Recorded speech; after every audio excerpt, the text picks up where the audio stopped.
Kingdom worship at the throne. John 4:19 hanggang 24. Kaya marami po tayong babanggitin. Kingdom worship in spirit and truth. Yan. Parang ganito.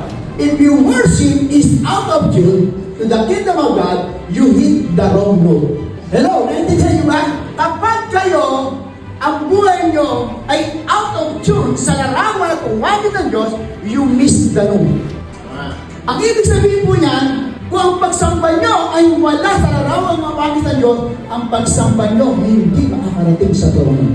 Nakuha niyo na? Hindi makakarating sa trono. Yan. Worship is not a dry or which or pag may pera ka na, ang ganda ng pagsamba mo. Pero pag wala kang pera, ang pagsamba mo, di ba na? Worship is a faith of worship. Amen?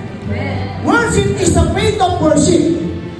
If you worship the best of the beat, not the spirit, you are the concert, not in the throne room.